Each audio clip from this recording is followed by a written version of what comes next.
here's the thing. Your ex wasn't happy, and that's why he broke up with you. Perhaps you weren't happy either, but you didn't see it coming and it came as a shock. And for you to get back with your ex, you are convinced that you have to make them happier, or they have to, I don't know, maybe overcome a depression or something difficult at work. This is what we do when we are overly empathetic, when we care about people. I'll explain you in this video that doing this will not get your ex back. You'll explain everything after the jingle. IGetMyExBack.com. Everyone deserves a second chance. So we discussed something isn't right. You know your ex, you've been together, you had something special that was very strong. Perhaps you were married, perhaps you have kids, and obviously you know your ex really well. But there's something going on. And I'm making this video because on the back of a call I had with a client the other day, where her ex was going through depression. And because he was going through depression, there was a lot of things going on, and the relationship meant, there's too much for me to handle, and I need to take a break from our relationship because there's so many things, my work, my family, my life, blah, blah, blah. And this is why you want to help, right? This is why you feel like, I care about that person, I know he's suffering. Of course, he made me suffer as a result of this breakup, but I know he's suffering. And because I care about him, in that case, the guy, I want to do everything possible to help him out. This is how you help a spouse going through a depression. So if you come to me and you're married and your husband or your wife is going through depression, this is what I'm going to tell you. Learn about depression, encourage them to see someone, and create low stress environment. I actually Googled what you should do when your husband is depressed. This is what I found. Nowhere you'll find things about try to listen to them, try to help them, try to fix them, try to replace in a way what would do a therapist. This is not your role as a spouse. So I'm taking the example of if you are married with someone who's going through depression, the only thing you can do is direct them to someone. The problem when we try to help people going through depression, if you're friends or your husband, and if you're your ex, it's the challenge of feeling that they are judged. That if you're not an expert, how can you understand me? Maybe you pretend. So it's even harder as an ex to take on this role. And so, of course, don't get me wrong, it's great that you have this drive to help others, to care, but you have to understand that it's not going to work and it's counterproductive. Because if you do that as a spouse, you're going to risk a divorce, basically. And the studies about that, I read that the other day, when wives or husbands are really sort of invested in terms of trying to confront or trying to address this frontally with their partner will really push back and will break up with them. There's another element that I see sometimes with the people I speak on the phone. It's the Stockholm syndrome, which is basically, perhaps you've heard about it, is when people fall in love with their hostage takers, when they're hostages, and they fall in love with them. Obviously, that can be applied to breakup because I'm not saying that your relationship was abusive. However, what we tend to find is after a breakup, even though that person hurt us, maybe deceived us, we tend to feel sympathy for them. And we tend, and let me know in the comment section if you feel this way, sometimes we feel sorry for our ex. This is how my client felt when I spoke with her about her ex. She felt sorry for him. And when I had this discussion with her, I was like, what did he do? This and that. What did you do? And this and that. And I couldn't see anything that she was doing to hurt him. And even worse, he was dating someone now. So he's in a rebound relationship. I don't think this rebound relationship will work anyway. But he's in a rebound relationship. And she knows he's unhappy, he's depressed, and he's using that new rebound to heal from the breakup. But what I care about her. I care about her well-being.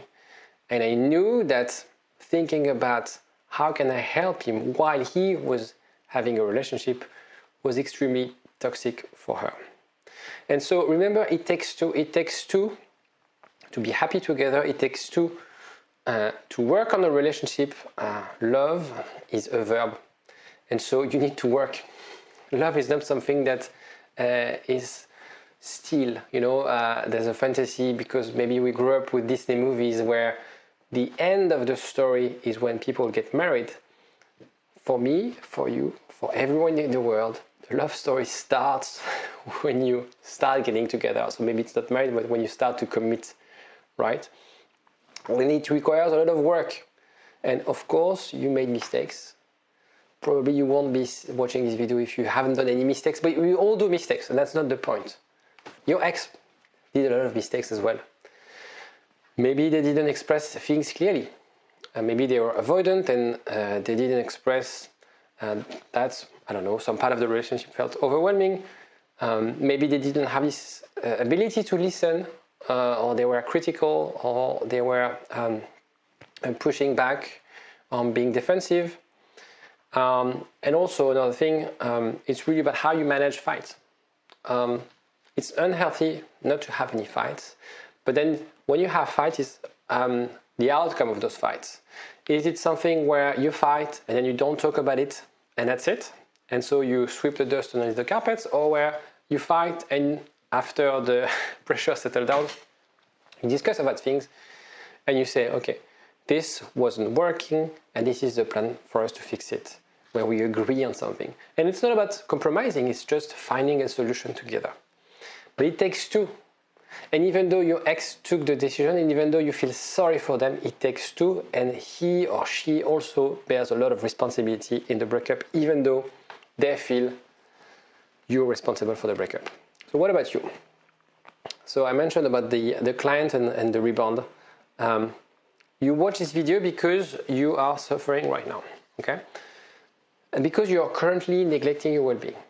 So this client, she was telling me about how hard it was to deal with the interaction she had with her ex, because they had she had to see him for other reasons, and she completely forgot about herself and her needs. And in that case, he was dating someone. Another way for them to heal, if they're avoidant, for example, is the confirmation bias. It's like, I break up with you because you're too clingy, you're too needy, I need my space. And after the breakup, you confirm this by being needy and clingy and pushing even further. Perhaps they heal because they take a distance. They proactively went no contact, and that does help to take that distance, to not to move on, but to really settle the pressure when there's tension after a breakup. The painful truth with relationship recovery, this is very important. Maybe pause here. Listen carefully, write down every single bullet point on this slide. This is crucial. It is not your role to help your ex. They decided to end things. Okay, remember this. They decided to end things. Whether they're suffering or they're happy, it doesn't matter. It doesn't matter. They have to figure out things out on their own. Again, we're assuming that what you had was strong, was a strong relationship with strong foundation, with a lot of love, with a lot of mutual love, right? When you could say, I've dated people in my life, this was special, and he or she dated other people in their life, and they would say that was special. And so your responsibility is not to take care of them, your responsibility is to take care of you. And I don't care, again, I'm going to say it a few times, I don't care if he's going through depression. He's your ex. He's your ex now because he decided to end things. He needs to bear the responsibility. I don't care about him, I don't care about her, I care about you.